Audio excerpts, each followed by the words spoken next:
Menanggapi persidangan kita kemarin ini sempat terjadi kehebohan nih, artinya ada ketegangan antara Nikita dan JPU, dan sempat juga JPU secara refleks atau seperti apa itu memvideokan Nikita, tapi Nikita tidak terima. Nah, menurut pandangan fraksi hukum seperti apa mungkin kejadian itu? Tadi gini, gue sih lihat sekilas di TV ya, juga di beberapa channel YouTube.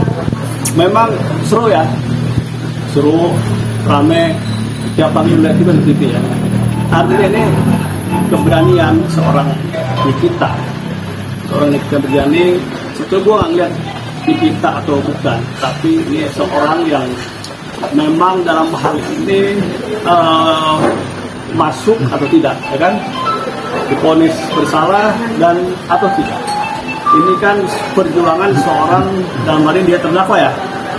Jadi seorang terdakwa itu kan dia bagaimana caranya membela diri supaya ya tidak cukup ya. Tentunya cara dia lah dengan lawyernya ya. Nah begitu juga dengan jaksa. Jaksa itu kan tugasnya kan dia menuntut ya, memasukkan kita ke penjara dan bersalah dan mencari bukti-bukti. Nah terkait dengan keramaian yang saya lihat dia adalah disuruh pakai baju ya, disuruh pakai baju rompi, kemudian Nikita tidak mau. Ya nggak ada masalah begitu lah. Tentunya Nikita kalaupun tidak mau, seharusnya kan baik-baik lah ya, baik-baik lihat situasi. Nikita ini kan baru terdakwa, bukan orang yang sudah vonis bersalah. Dia pasti punya hak. Dan kebetulan di dalam pasal 231 sama sekali tidak diatur tentang bagaimana seorang terdakwa harus memakai baju rompi, harus memakai baju apa. Yang penting dia harus memakai baju aja, rapi, ya kan, sopan. Di dalam pasal 231 di dalam pasal 231 ayat 1 ini diatur hanya yang diatur itu dapat siapa? Jaksa, hakim, dan penasihat hukum. Penasihat hukum kalau pidana ya tentunya semua pakai toga ya. Tapi kalau perdata ya bebas. Hanya hakim yang pakai baju. Artinya bahwa Nikita begitu, tidak ada masalah. Itu hak dia. Apalagi paksa-paksa, apalagi divideokan, ya kan? Ya apa sih kok ini jaksa video-videoin dia? Apa kepentingannya? Ya biar aja, kalau bisa ya dia tahu. Sekarang menurut gue nih saat yang tepat, harus mengatur itu. Kalau memang harus diatur lah oleh Tuhan, dan dalam acara itu sudah ada. Karena kami praktisi hukum itu kan guidance-nya itu kan Tuhan, sudah acara itu hukum acara pidana. Di dalam kalau diatur di dalam hukum acara pidana, kita harus mematuhinya. Nah ini kan hanya apa ya? Hanya yang memang harus pakai. Itu kepentingan siapa? Kepentingan tentunya instansi, misalkan kejaksaan. Seperti baju bola lah, ya kan? Jersey Jakarta Timur apa Jakarta Persija kayak ini membedakan. Misalkan baju merah itu apa? Kejaksaan Agung. Oranye tahanan korupsi apa lah kan? Artinya itu diatur oleh internal kejaksaan PP. Artinya bahwa sikap Nikita bagi gua sikap yang dibenarkan. Artinya kan tahu keras, yang satu keras, jaksa juga keras kan. Seharusnya jaksa lebih tahu psikologi orang, ya kan? Kalau suasana seperti itu udah nggak mau dua kali sekali, ya sudah dulu lah, ya kan? Toh yang namanya tidak wajib ya kan? Sudah juga enggak gitu loh. Jadi kalau ditanya sikap gue seperti itu. Bang, artinya ketika salah atau ya, sopan kan? Gue bilang aja lepas tadi. Ini kan dikenal juga sama nih kita ya. Kalau mantannya ada satu orang. Artinya kalau begini, sekali lagi bahwa memang ini kan kita ini kan dibawa pengawasan jaksa. Jadi jaksa memang harus punya cara lah, yang baik, yang humanis. Karena kita ini baru terdakwa, ya kan? Human rights, asasi juga boleh ada. Apa namanya bahwa kita itu berhak untuk menolak. Itu aja lah kan diwajibkan ya. Oke, Bang, tadi Abang sempat memuji keberanian Nikita artinya melakukan perlawanan terhadap jaksa dan hakim juga. Apakah itu tidak merugikan Nikita dari sisi mungkin pertimbangan nanti putusnya pengadilan atau seperti apa, Bang? Saya rasa dia kan punya pengacara ya. Pengacara sudah paham tentang itu ya. Kalau yang sifatnya kan yang memberatkan itu mungkin ya bukti-bukti ya kan, alat bukti, kemudian fakta-fakta persidangan. Kalau itu kan hanya bagian pertimbangan yang lain, misalkan dia apa yang lain, residipis misalnya, ya kan? Itu yang lain pertimbangan ya. Tapi untuk itu, saya rasa tidak menjadi pertimbangan yang selalu penuh, ya kan? Oh juga dia tidak melanggar hukum acara, ya kan? Misalkan dia menghina hakim, ya kan? Yang lain-lain lah. Seperti itu, artinya bahwa misalnya kayak siapa ada kawan kita kan yang naik ke Firdaus, ya kan, itu kan lain, itu pasti kena sanksi. Selama masih seperti itu cara-cara dia mempertahankan diri agar dia juga sebagai manusia yang mempunyai persamaan haknya di depan hukum, ya boleh aja cara membela, ya kan, cara membela itu loh, membela diri. Bang, kalau kalimat-kalimat yang tidak baik, kurang etis dilontarkan di ruang sidang terhadap JPU dan hakim, tudingan suap, tudingan fisik segala macam, hal itu bisa memberatkan nggak? Ya sekali lagi saya bilang, itu kan beda konteks ya. Beda konteks artinya kan yang memberatkan itu kan hanya fakta-fakta persidangan. Tapi dalam artian beda materi kan, materi hukum. Berarti kalau itu boleh dibolehkan, Mas? Personal ya. Berarti kalau boleh dia ya? terima menghina ya, kalau dia tidak terima ya silakan ya kan. Itu hak. Kalau misalkan siapapun dihina secara personal itu kan personal ya. Nut misalkan apa lagi kan? Di dalam ruang sidang, Bang. Ya, artinya kan kemarin bagaimana responnya? Bukan nggak dilihat respon jaksanya. Iya, kalau jaksa kan hanya diam paling. Oh, ya diam. Berarti kan berarti dia tidak terlalu terganggu ya. Itu hak. Akhirnya dia paham aja lah. Seorang terdakwa itu kan emosional ya, karena kepancing itu kan. Rasman ini kita lihat kan, udah seperti itu kan. Nah, bahkan permintaan mengganti hakim dan macam itu biasa. Dulu Sri Bintang mau pakai. Nah, kasus langit selama tingkat. Artinya bahwa selama masih atas kewajaran, tidak menghina pengadilan secara ini persidangan, saya rasa masih boleh. Asal kalau penghinaan secara personal kan beda, gendut segala macam, beda konteks. Yang memberat itu kan bukti dong, dia terbukti secara sah dan meyakinkan. Ya, kalau hanya dia bersikap baik, hanya pertimbangan aja, pertimbangan lain ya kan. Tapi kalau gara-gara hanya itu, ya mungkin pasalnya kan berbeda, penghinaan apa kan terhadap personal ya. Terus ada lagi katanya apa? Mau buka bukti-bukti Flash disk ya kan? Buku rekaman, dia minta dibuka di situ ya. Ya artinya kan ada memang, kalau memang itu ada kaitannya dengan bukti-bukti hukum yang untuk membela dia, ya sah-sah aja. Nanti kan ada bagiannya.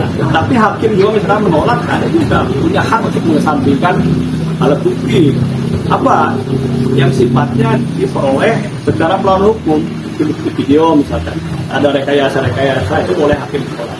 Nah, artinya kalau misalkan ada tuduhan, misalkan benar-benar terbukti tuh video itu, ini masalah kan?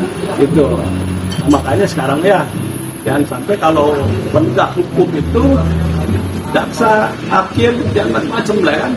Ketika dia mau mengadili orang, ternyata dia juga bermasalah gitu kan. Jangan sampai dicari juga lemahnya, terganggu dong ya peradilan Indonesia. Itu Bang, sebesar apa sih wewenang jaksa dalam persidangan Bang untuk membuktikan keterangan dari saksi itu kan?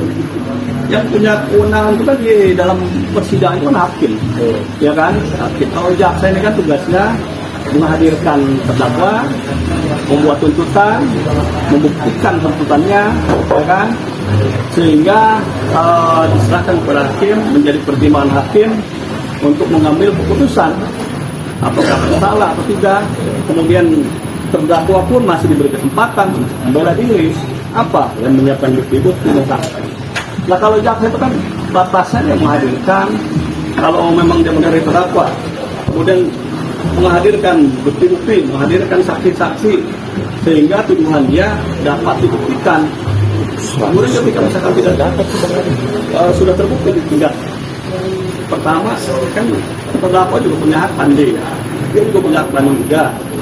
Itu jadi secara hukum acara kan yang diberhentikan oleh skor segala macam hakim mengatur jadwal sidang segala macam sampai dengan kesepakatan para pihak. Kemarin itu bang, lagi sidang di kita tuh, jadi saksi anak-anak itu dengan kesaksian tiba-tiba disuruh berhenti. Padahal saksi kemarin ya, saksi kita itu sudah adoptif memberikan keterangan untuk berhenti oleh JPU. Padahal yang disampaikan itu masih berkaitan dengan dakwaan itu bang. Itu di JPU. Seharusnya kan yang memberhentikan itu kan hakim. Hakim ya. Hakim. Kalau jaksa kan dia hakim bukan kan ditanya oleh jaksa, oleh hakim. Apa jaksa pun oleh hakim kan? Bagaimana hakim? Silakan, ya kan? Dibacakan tuntutannya, ya kan? Bacakan segala macam. Kalau komunikasi nanti kan ada juga saling menjawab antara bagaimana keterangannya, ya kan? Sebaliknya pun begitu. Itu kan hukum acara lah ya, diatur semuanya. Bang, yang menarik ini kemarin David sendiri kan sebagai saksi dari pihak kejaksaan ya. Terus ada pertemuan, apa itu boleh di ruang sidang atau itu hal yang biasa bang? Pertemuan gimana? Ya misalnya menyapa gitu kan, mendatangi, apakah itu dibolehkan atau gimana? Ya selama menyapa sebagai manusia, sebagai perkawanan. Perkawanan nggak apa-apa ya bang? Saya kenal sampean masa pura-pura nggak kenalnya kan? Kecuali dia bersepakat udah merupakan segala macam kan, yang artinya memang ada ya kan aturan-aturan sekarang itu kan ya. Dulu kan kita masih bebas ke dalaman jaksa mana kan, tapi sekarang kan supaya tidak timbul fitnah lah ya kan, itu Artinya sudah ada perubahan aturan ya bang? ya ada lah, artinya perbaikan ya ada. Tapi walaupun sudah begitu kan masih gemor aja, masih bisa dibawakan sekoper dua koper kan, bahkan masih ada di luar. Ya artinya namanya aturan ya kan, tapi sekarang tinggal kepada personalnya, hakim pada jaksa. Makanya Pak Prabowo terus naikin gajinya kan, supaya tapi ada kuasa juga kan, kalau orang-orang yang nggak kuat tuh. Nah, Nikita sakit. Nah, tapi si Nikita sendiri, terdakwa sendiri, meminta untuk dilanjutkan. Sakit ya. Namun putusan hakim tetap ditunda. Jadi kalau memang kan ada hak terdakwa untuk diam, namanya diam. Walaupun ini saya diam, tidak menjawab, ya kan? Hak juga untuk tidak bisa menghadiri persidangan dengan alasan-alasan yang memang diatur. Misalkan dia sakit, ya memang ada surat dokter kalau macam. Kalau sakit sudah dibilang sakit segala macam masih dipaksa oleh para pihak hakim atau jaksa kan juga bagus, itu kan melanggar. Nah, kalau dia sakit, dia sakit. Kalau sekarang harus dibuktikan oleh dokter lah ya, surat dokter sakit, nggak bisa. Kalau dia sakit benar, kalau dia ditahan dibantarkan, ya kan? Jadi artinya semua hukum acara itu sudah atur semuanya sebetulnya. Berarti langkah hakim udah benar ya? Gimana? Langkah hakim udah benar untuk ditunda. Pertimbangannya kemarin. Karena kan Nikita sakit. Langkah hakim berarti untuk menunda. Kalau dia mengajukan, ya diam aja, tidak mau menjawab, boleh, ya kan? Boleh dong. Kemudian si hakim pun mengorek, boleh juga kan. Tapi kalau dia mau sakit segala macam tidak bisa, ya orang sakit bagaimana? Kan dikhawatirkan terjadi apa-apa seperti apa, ya kan? Siapa yang jawab? Kemudian kalau tidak konsen, tidak fokus, jawabnya salah, merugikan dong. Karena setiap keterangan terdakwa itu di pengadilan catat kan, itulah yang keterangan terdakwa. Penilaian hakim sendiri. Ya, jadi sudah diatur dalam hukum acara. Sakit nggak boleh, makanya. Tapi ada pura-pura sakit juga nggak boleh. Gitu. Bang, terkait Nikita katanya mau melaporkan buktinya itu ke KPK Bang sebagai Siapa? Udah melaporkan. sedang melaporkan. Boleh nggak sih Bang seorang terdakwa melaporkan gitu Bang melalui pengacaranya? Kan dia ini manusia ya, warga negara Indonesia, ya kan? Semuanya sama di depan hukum, ya kan? Sama. Kemudian yang melaporkan indikasi-indikasi adanya misalkan salah itu ada. Bahkan dulu ada pengumuman tuh zaman Jokowi itu yang mau melaporkan korupsi indikasi hadiah, ya kan? Artinya boleh, siapapun boleh, ya kan? Siapapun boleh melaporkan temuan dia, informasi dia, cuman kan ada. Tentunya tidak asal lapor, ya kan? Ada cukup bukti yang dia temukan, baik itu bukti elektronik, bukti-bukti yang lain, sehingga ya tidak menjadi fitnah ya, gitu loh. Oke, kita lagi.